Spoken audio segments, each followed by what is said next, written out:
మనమందరం లేచి నిలబడి పాట సంఖ్య 322వ పాటలో మొదటి వచనం, మూడవ వచనం, ఆఖరి వచనం పాడుకుంటాం. అనగా వచనం మార్చి వచనం పాడుకుంటాం. 322 ఇంకో పుస్తకం 319.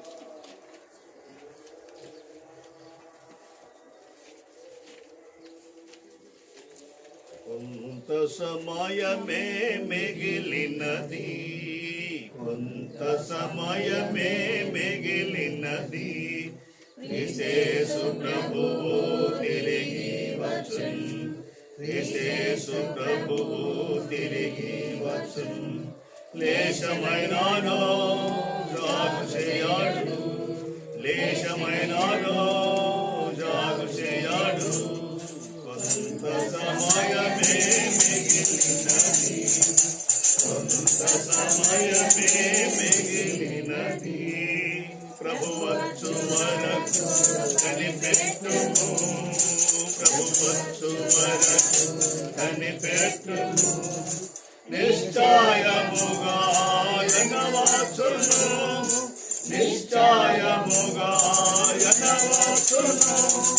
ప్రభు రాకనెవరు ప్రేమించును, వారిని ప్రభు కొనిపోవును. ప్రభు రాకనెవరు ప్రేమించును, వారిని ప్రభు కొనిపోవును. కొంత సమయమే మిగిలినది, కొంత సమయమే మిగిలినది, యేసు ప్రభు తిరిగి వచ్చును, యేసు ప్రభు తిరిగి వచ్చును. దేశమైనానో జాగు చేయాడు, దేశమైనానో జాగు చేయాడు.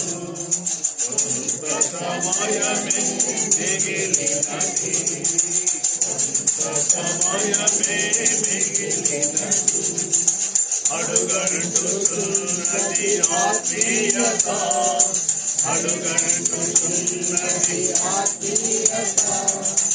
అందరి ప్రేమలు కల్లాయగా, అందరి ప్రేమలు కల్లాయగా. కన్నులు తెరచి మేల్కొనుడి, నిలువబడిన మీ గతియే మగును.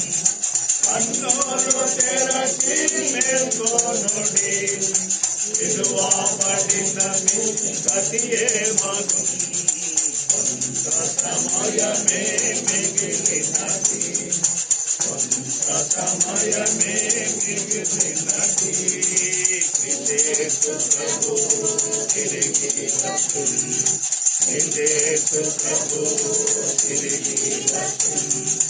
దేశమైనానో జాగు చేయాడు, దేశమైనానో జాగు చేయాడు. కొంత సమయమే మిగిలినది, కొంత సమయమే మిగిలినది. నోవాహు కాలమును స్మరింతుము, నోవాహు కాలమును స్మరింతుము. సమస్తమును దిద్దుకొని, సమస్తమును దిద్దుకొని, విడుదల వినాశనమయే విమోచన శాంతినిచ్చు. విడుదల దినమాసన్నమయే విమోచన శాంతినిచ్చు. కొంత సమయమే మిగిలినది, కొంత సమయమే మిగిలినది, యేసు ప్రభు తిరిగి వచ్చును, యేసు ప్రభు తిరిగి వచ్చును. దేశమైనానో జాగు చేయాడు, దేశమైనానో జాగు చేయాడు. కొంత సమయమే మిగిలినది, కొంత సమయమే మిగిలినది. అలాగే బైబిల్ కొరస్పాండెంట్ పఠింప శ్రేష్ఠ గ్రంథము బైబిల్, పఠింప శ్రేష్ఠ గ్రంథము బైబిల్. అనుదినము పఠించిన ప్రేమ తోడ నడుపును, ఓ పఠింప శ్రేష్ఠ గ్రంథము Bible. The best book to read is the Bible. The best book to read is the Bible. If you read it every day, it will help you all the way. Oh, the best book to read is the Bible.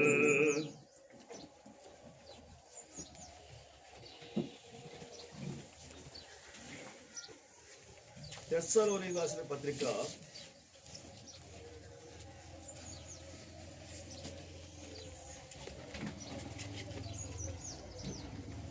మొదటి పత్రిక 2వ అధ్యాయం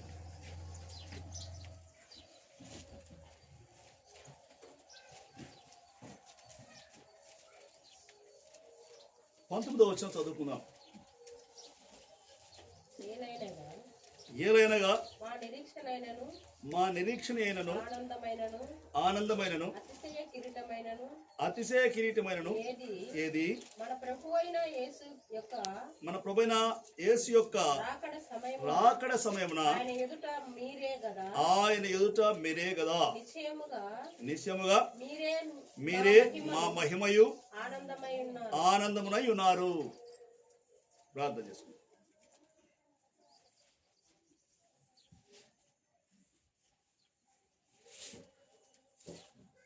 పరిశుద్ధుడైన తండ్రి,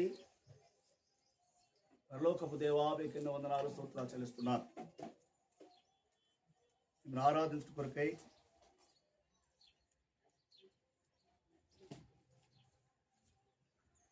మమ్మల్ని జ్ఞాపకం చేసుకొని బలపరిచినావు నాయనా. తిరిగినైనా తండ్రి, పరిశుద్ధమైనటువంటి బలలో చేయవేటి కొరకై మాకు సహాయం చేయండి. దాని కొరకై ప్రభా, ఈ వాక్యంలో చెప్పిన రీతిగా ప్రతి మనుషుడు తను తాను పరిశీలన చేసుకోవాలను, పరీక్ష చేసుకోవాలను.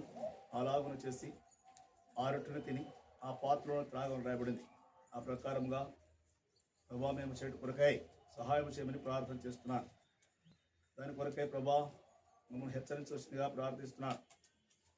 మీ ఆలోచనలు, మీ తలంపులు ప్రభా మాకు అనుగ్రహిస్తూ రండి.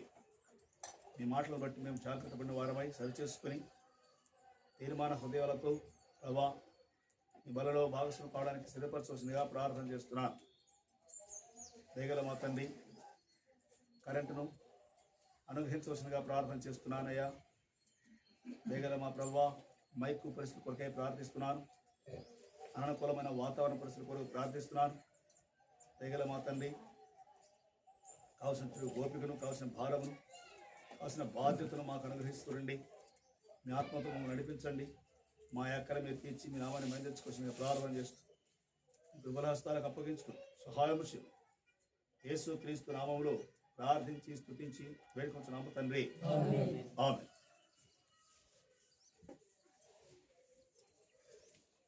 రెండవ పత్రికలో మొదటి అధ్యాయము 4వ వచనం చదువుదాం. అందువలన మీ హింసలన్నిటిలోను మీరు సహించుచున్న శ్రమలలోను మీ ఓర్పును విశ్వాసమును చూచి మేము దేవుని సంఘములో మీ యందు అతిశయపడుచున్నాము. చాలు.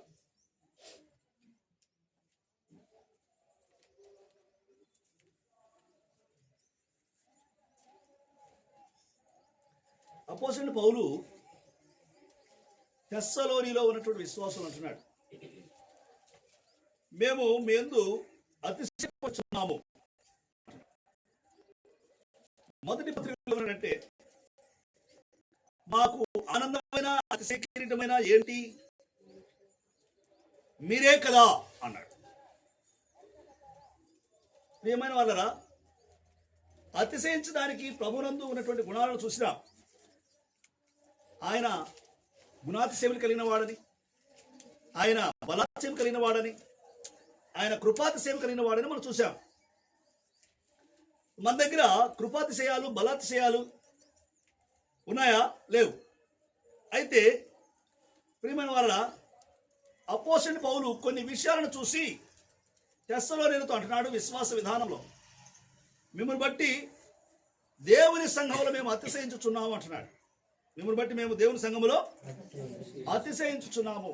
కనుక వాళ్ళని బట్టి అతిశయించడం గల కారణాలు ఏంటి అనేటువంటి చూద్దాం. కొన్నిసార్లు మన జీవితంలో అతిశయించడానికి కొన్ని పరిణామాలు ఉంటాయి. వాటిని బట్టి మనం ఏం చేస్తామంటే బహుగా అతిశయపడుతుంటాం, లేకపోతే గర్వంగా ఫీల్ అవుతుంటాం. మన పిల్లలను బట్టి గర్వంగా ఫీల్ అవుతుంటాం. కొన్నిసార్లు వాళ్ళ యొక్క మరి ప్రగతిని బట్టి మనము గర్వంగా ఫీల్ అవుతుంటాం. నా కుమారుడు నా కుమార్తె ఆ విధంగా ఉన్నారు, ఈ విధంగా ఉన్నారు, అంత చదువుకున్నారు.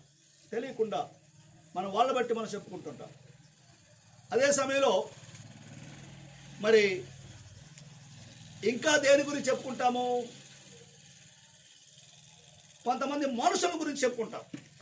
వాళ్ళు ప్రేమ కలిగిన వాళ్ళయ్యా, వాళ్ళ యొక్క స్థితి చాలా మంచిది, చాలా గొప్పది, వాళ్ళ విధానాలు కొన్ని భలే చక్కగా ఉంటాయి అని మనుషుల గురించి కూడా చెప్పుకుంటూ ఉంటాం, మన పొరుగు వారి గురించి. అయితే విశ్వాసులమైన మనము ప్రియమైన వాళ్ళ ప్రధానంగా గమనించాల్సినటువంటి విషయాలు ఇవి. ఏంటవి అంటే తెస్సలోనిలో ఉన్నటువంటి విశ్వాసులు సేవకుని ద్వారా బహుగా గొప్ప చేయబడుతున్నారు, లేక మాట్లాడబడుతున్నారు.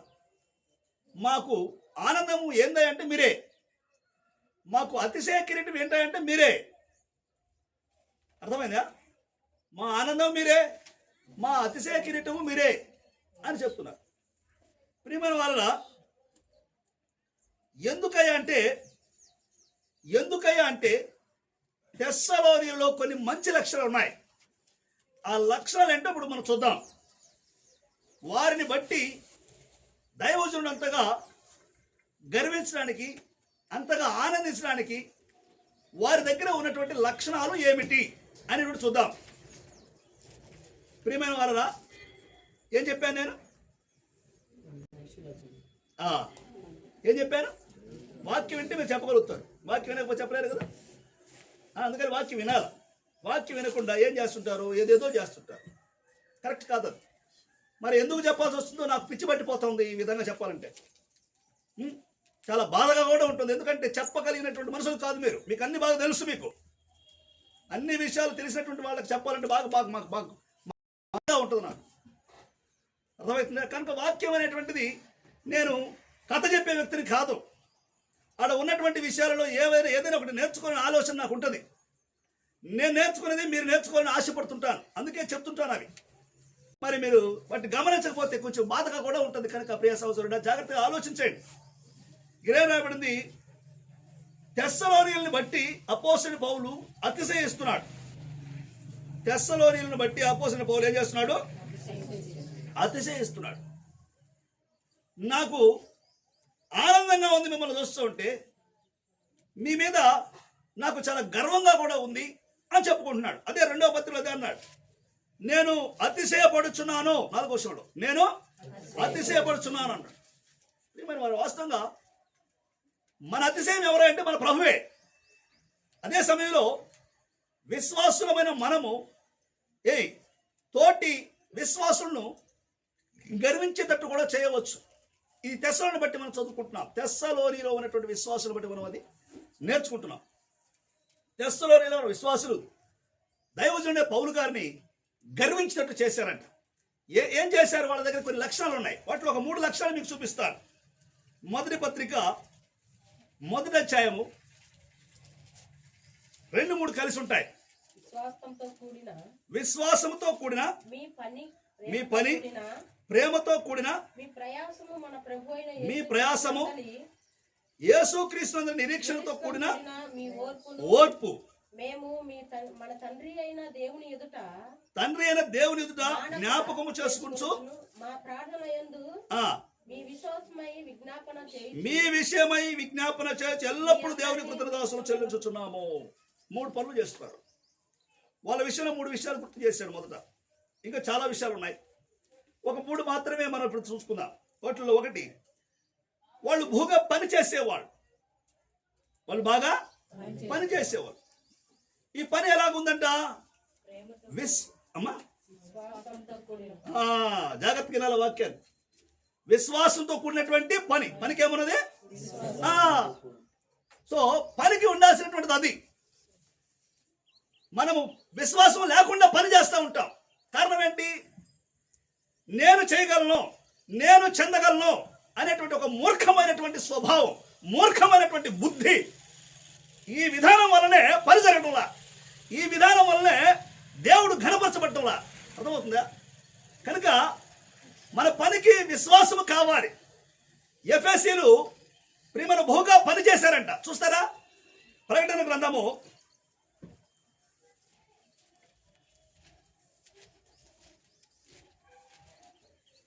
2వ అధ్యాయము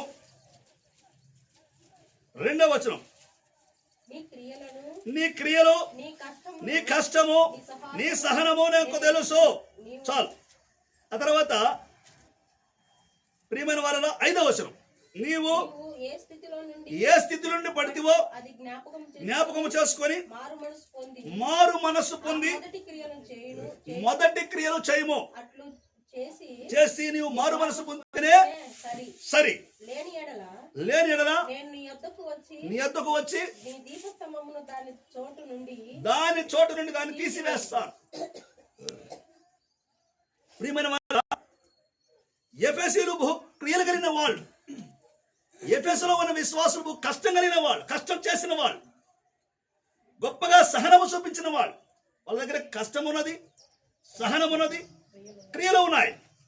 కానీ దేవుడు అంటున్నాడు, మీరు మారు మనస్సు పొందండి.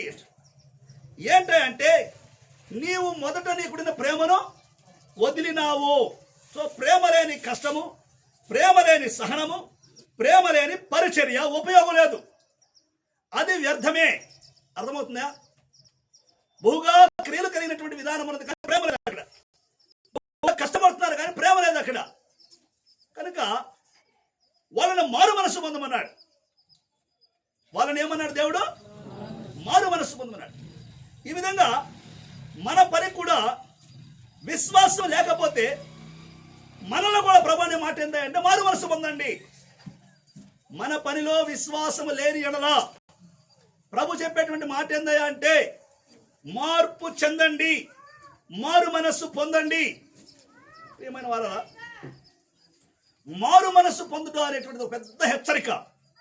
లూకాసు వార్త 13వ అధ్యాయము మొదటి నుండి చదువు.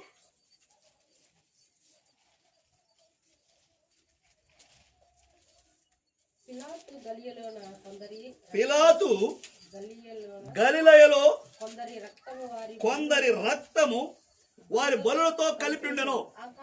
ఆ కాలమున అక్కడ ఉన్న కొందరు ఆ సంగతి యేసుతో చెప్పగా ఆయన వారితో ఇట్లా, నేను ఈ గలిలయలు అట్టి హింసలు పొందినందున గలిలయులందరికంటే పాపులని మీరు అనుకొనుచున్నారా, తలంచుకొనుచున్నారా? కారని మీతో చెప్పుచున్నాను. మారు మనస్సు పొందని యెడల మీరందరూ అలాగే నశింతురు. ప్రియమైన వాళ్ళ, కొంతమంది అంట గలిలయలో బహు కష్టాలు పడ్డారంట, హింసలు పడ్డారంట. ఆ హింసలు పడలేకి మరి ఏమనుకుంటున్నారంటే జనము, పైన ఒక సంభవం జరిగింది. ఏంటా సంభవం అంటే పిలాతు అంట మనుషుల రక్తాన్ని తీసుకొచ్చి బలుల్లో కలిపినాడంట. దాని ద్వారా ఏమైనదంటే బలి అపవిత్రమైపోయింది. బలి అపవిత్రమైపోవడం వల్ల గలిలయులు బహుగా హింసలు పడ్డారంట. అక్కడ రాయబడింది, యేసుప్రభు చెప్తున్నాడు, ఏమయ్యా గలిలయులు విపరీతమైన హింసలు పడ్డారు కదా, ఆ రోజు బలి అపవిత్రమైపోవడం చేత ఈ విధంగా హింసలు పడ్డారని మీరు అనుకొనుచున్నారా? కారని నేను మీతో చెప్పుచున్నాను. వాళ్ళు హింసలు పడింది బలి అపవిత్రమైపోవడం వల్ల కాదు. మరి ఎందుకు హింసలు పడ్డారు? నడిపిస్తున్నాడు కదా దేవుడు. నువ్వు వస్తా ఆపుకుంటూ రావాలా బండికి లోపలికి. ఏంది ఏం చెప్తున్నాను? కొంతమంది గలిలయులు హింసలు పడ్డారు. హింసలు పడేదానికి వీళ్ళు అనుకుంటారు ఆడ బలి అపవిత్రం అయిపోయింది, అందుకని ఈ కష్టాలు వీళ్ళకి అనుకుంటారు. బలి అపవిత్రం అయిపోవడం వల్ల కష్టాలు రాలా. బలి అపవిత్రం అయిపోవడం వల్ల కష్టాలు రాలా. ఈ రోజుల్లో భలే భలే మాట్లాడుతుంటారు మాటలు. ఏదన్నా కీడు జరిగిందనుకో, వాళ్ళు అట్లా చేసిందో దానివల్ల జరిగింది. వాళ్ళకి ఇబ్బందులు అయ్యి, వాళ్ళ ఆరోగ్యాలు బాగలేక, వాళ్ళ అనాథిప్పలు పడి, వాళ్ళు రకరకాలుగా పోతే వీళ్ళనే మాటలు, వాళ్ళకుండే బాధ వాళ్ళకుంటే వీళ్ళనే మాటలు ఇంకొంచెం బాధ కలిగిస్తారు. అర్థమైందా? మనం మాట్లాడటానికి ఇదే మాటలు లూకాసు వార్తలో మనం చూస్తున్నాం. యేసుప్రభు అంటున్నాడు, ఆ హింసలు వచ్చింది వాళ్ళ బలి అపవిత్రమైపోవడం వల్ల కాదు, కారణం నేను మీతో చెప్పుచున్నాను. మరి ఎందుకు వచ్చింది తెలుసా? మార్పు లేదు వాళ్ళ కాడ. ఏం లేదు? మార్పు లేదు, మారు మనస్సు లేదు వాళ్ళ దగ్గర. ఏం లేదు? మారు మనస్సు లేదు. దానికని వచ్చినాయి బాధలు. ఆ తర్వాత సిలోయమ అనేటువంటి కోనేరు దగ్గర గోపురము కూలి 18 మంది చచ్చిపోయినారు. 18 మంది చచ్చిపోయినారు కాబట్టి యెరూషలేములో చాలా మంది కాపురకున్నారయ్యా. మరి వీళ్ళు గోపురం కూలి, గోపురం సహజంగా ఎక్కడ ఉంటుంది? ఆ గోపురం కూలి చచ్చిపోవడం సహజంగా మందిరాలలో ఉంటాయి. గోపురాలు పెద్ద పెద్ద కడతా ఉంటారు. ఈ రోజుల్లో సెంటర్లలో కూడా ఉంటుంటాయి. ఆ గోపురాలు వేరు, ఈ గోపురాలు వేరు. మొత్తానికి ఏ గోపురం తెలియదు కదా మనకు. అక్కడ మొత్తానికి గోపురము. ఈ గోపురం పడిపోయి 18 మంది చచ్చిపోయేకి ఏమన్నారంటే, యెరూషలేములో చాలా మంది కాపురం ఉన్నారు, ఈ 18 మంది గోపురం కూలి చచ్చినారు కాబట్టి యెరూషలేములో ఉండే వాళ్ళకి అందరికంటే వీళ్ళే పాపులు అని మీరు అనుకుంటున్నారా? దేవుని మందిరంలోకి వస్తే కూడా ఆ గోపురం పడిపోయి చచ్చిపోయినది. ఈ గోపురం పడిపోయి చచ్చిపోయిందంటే ఎంత దౌర్భాగ్యమైన పరిస్థితులు వీళ్ళకు ఉన్నాయి. వీళ్ళు చనిపోవడానికి గల కారణము వీళ్ళ పాపమే అని మీరు అనుకుంటున్నారా? కారని నేను మీతో చెప్పుచున్నాను. అందుకు చచ్చిపోలే వాళ్ళు. మీ అందరికంటే వాళ్ళు పాపులని చచ్చిపోలా. వాళ్ళు ఎందుకు చచ్చిపోయారు అంటే వాళ్ళ దగ్గర ఏం లేదు, మార్పు లేదు. వాళ్ళ దగ్గర ఏం లేదు, మారలా. చూశాడు చాలా సార్లు ఇదే జరుగుతుంది. చెబుతారు, చూస్తారు. దేవుడికి తెలిసింది ఏంటంటే మౌనంగా ఉండిపోవడం. అది దేవుని సేవకుడు చేస్తున్నది, మౌనంగా ఉండిపోవడం. ఇప్పుడు నేను మౌనంగా ఉండిపోదలుచుకుని ఈ ఊళ్ళో నేను కొన్ని పరిస్థితులను బట్టి మౌనంగా ఉండిపోదలుచుకున్న కొన్ని పరిస్థితులను బట్టి. మౌనంగా ఉంటే ప్రభు సమయంలో ప్రభు పని చేసుకుంటాడు. మౌనంగా లేకపోతే ప్రభు పని చేయడు. అర్థమైందా? ఆత్మీయంగా ఆ విషయం తెలుసు కనుక ఈ విషయాన్ని మీకు నేను చెప్పగలుగుతున్నా. కనుక ప్రియ సహోదరుడా, అది మరలా చెప్తా, ప్రకటనలో అన్నది ఎందుకు మౌనంగా ఉంటాననేటువంటి. ఏం చెప్తున్నారంటే ఇక్కడ గలిలయుల గురించి చెబుతూ వాళ్ళు పాపులు కాదు, మార్పు లేదు వాళ్ళ కాడ ఏం లేదు, మార్పు లేదు. కనుక ప్రియ సహోదరుడా, మార్పు కావాలి.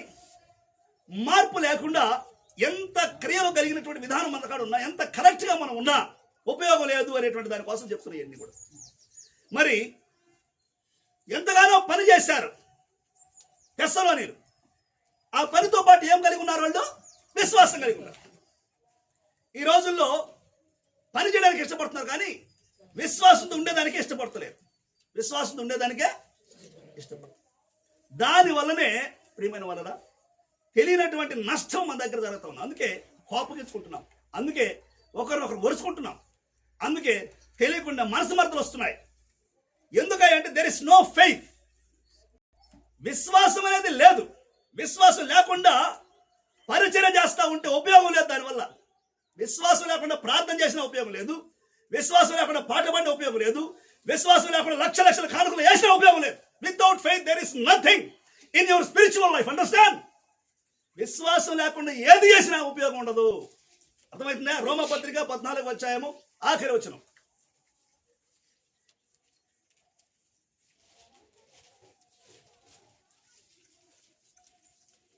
అనుమానించువాడు తినని ఎడల విశ్వాసం లేకుండా తినును. కనుక దోషి అని తీర్పు తెచ్చబడును. విశ్వాస మూలము కానిది ఏదో అది పాపం. విశ్వాసంగా లేకపోతే అదంటే ఏంటది? విశ్వాసి ఇడు యేసుక్రీస్తును మరి తీర్మానం చేసుకుని మారు మనసు పొంది పాప క్షమాపణ నిమిత్తం బాప్తిని తీసుకొని పరిశుద్ధ బలిలో భాగస్వాములు అవుతున్న వారు కానీ ఏమి లేకుండా పనులు చేస్తున్నారు? విశ్వాసం లేకుండా పనిచేసేది ఏంటంటది? పాపము. పాపం వలన వచ్చు జీతము మరణం. పాపమునకు శిక్ష ప్రియ సహోదరుడా ఉన్నది. ఆ శిక్షయే ప్రభువైన యేసుక్రీస్తు వారు మనకు అనుగ్రహించబోతున్నాడు. భయంకరమైనటువంటి శిక్ష. ఏమండి, అపరాధముల చేత పాపముల చేత సచ్చిన వారమై ఉంటే యేసుక్రీస్తు బతికిస్తాడు. మరలా అపరాధం అయితే మరలా వస్తాడు. నీకోసం యేసు ప్రభు ఈసారి వస్తున్నాడు, మరలా వస్తున్నాడు. దేనికి వస్తున్నాడు? నీకు నాకు తీర్పు చెప్పేదానికి వస్తున్నాడు. మన క్రియలను బట్టి మనకు తీర్పు చెప్పేదానికి ప్రభువైన యేసుక్రీస్తు వారి లోకానికి మరలా తిరిగి వస్తున్నాడు. కనుక ప్రియ సహోదర సోదరుడా, విశ్వాసము లేకపోతే పాపం అవుతుంది. అది కనుక పని చేస్తున్నావు చాలా సంతోషం, కానీ ఏం లేదు విశ్వాసం. విశ్వాసం లేకపోతే పని ఏమవుతుంది? పాపము. పని ఏమైపోద్ది? పాపం అయిపోద్ది. అందుకోసం ఒక సందర్భం అంటాడు యేసు ప్రభు, మరి ఒక ప్రవక్త, ఒక భక్తుడు, వాళ్ళ ప్రార్థన పాపమగునుగాక. పాపమా? ప్రియమైన వాళ్ళ ఎంత దారుణమైన సంగతి. ఎందుకైంది? విశ్వాసం లేదు. ఎందుకైంది? విశ్వాసం లేదు. కనుక తెస్సలోనిలో పని ఉన్నది, పనికి తోడుగా ఏమున్నది? విశ్వాసం ఉన్నది. విశ్వాసంతో కూడినటువంటి పని. ఈరోజు మనము పని చేస్తున్నాం, కానీ పనిలో ఏం పెట్టుకుంటలేం? విశ్వాసం పెట్టుకు. వాళ్ళు రావాలా, వాళ్ళు చేయాలా, లేకపోతే వీళ్ళు రావాలి, వీళ్ళు చెందాలా, వీళ్ళు చెప్పాలి, ఇది జరగాలి. విశ్వాసం లేదు. విశ్వాసంతో కనిపెట్టుకొని కూర్చోవడం, మౌనంగా ఉండడం, ప్రభుకు సమయం ఇవ్వడం అనేటువంటి విశ్వాసం వల్ల కలిగే లాభం ఏం తెలుసా? ప్రభునకు సమయం ఇవ్వడమే. ప్రభువు తన సమయంలో ఏమి చేస్తాడో నీకు తెలియదు కనుక దేవునికి సమయం ఇచ్చేటువంటి అంతస్తు ఎక్కడుంది అంటే నీ విశ్వాసంలో ఉంది. కనుక యేసుక్రీస్తు విశ్వాసం నుంచి తిరిగి జన్మించిన ఓ సహోదరుడా, సహోదరి, ఆ విశ్వాసంతోనే పరిచయం చెయ్యి. ఆ విశ్వాసంతోనే దేవుని ఇంట్లో కొనసాగు. ఆ విశ్వాసంతోనే దేవుని ఇంట్లో కొనసాగు. ఒకవేళ అలా కొనసాగకపోతే మరలా ఏమవుతుంది? పాపం అవుతుంది. మరలా ఏమవుతుంది? పాపములకు శిక్ష మరణము. అర్థమవుతుందా? కనుక ఇది ఒక హెచ్చరిక. తెస్సలోనిలో ఏమున్నదంటే పని ఉన్నది, పనితో పాటు విశ్వాసం. రెండవది ప్రేమతో కూడిన ప్రయాసము. ప్రయాసపడుతున్నారు. దేంతో ప్రయాసపడుతున్నారు? ప్రేమతో కూడిన ప్రయాసం అయితే ఉంది, కానీ ప్రయాసములు ఏమన్నది? ప్రేమ. ప్రియ సహోదరి సహోదరుడా, మరి ప్రేమతో కూడి ప్రయాసపడడం అనేటువంటిది చిన్న విషయం కానే కాదు. ఎందుకంటే ప్రయాసపడుతున్నాను నేను అని అందరూ కూడా తెలుసుకోవాలా అనే ఆలోచన మనకు ఉంటుంది. నేనెంత బాధపడుతున్నానో, నేనెంత కష్టపడుతున్నానో, నేనెంత తిరుగుతున్నానో తెలుసా నీకా అని కొన్నిసార్లు ఆవేశపడుతుంటా. కానీ నీ కష్టము, నీ ప్రయాసము, నీ యొక్క ఇబ్బందులన్నీ ఎవరు తెలుసు అంటే నీ దేవుడు తెలుసు. ఎంత క్రయము చెల్లిస్తున్నావో నీ దేవుడు తెలుసు. అంత క్రయము చెల్లిస్తా నీ దేవుడు తెలుసుకుంటే నువ్వేమో నా దేవుడు తెలుసు నా ప్రయాసం అనేటువంటి బాగొట్టి నా పక్కనోడు నా యొక్క కష్టాన్ని తెలుసుకోవాలనుకుంటాం. నా పక్కన నా కష్టాన్ని, నీ పక్కన వాళ్ళు కాదు నీ కష్టాన్ని తెలుసుకోవాల్సింది. ప్రియమైన వారురా, ఈ తెస్సలోనిలో బహుగా ప్రయాసపడుతున్నారు, కానీ వాళ్ళ ప్రయాసం అంతా కూడా ఎలా ఉందంటే ప్రేమతో ఉన్నది. మనకు తెలుసు, కొరింథీ రాసిన మొదటి పత్రిక 13వ అధ్యాయంలో ప్రేమ గురించి చెప్తారు.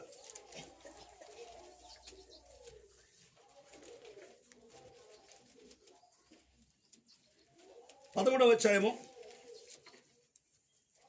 మొదటి నుంచి చదువు.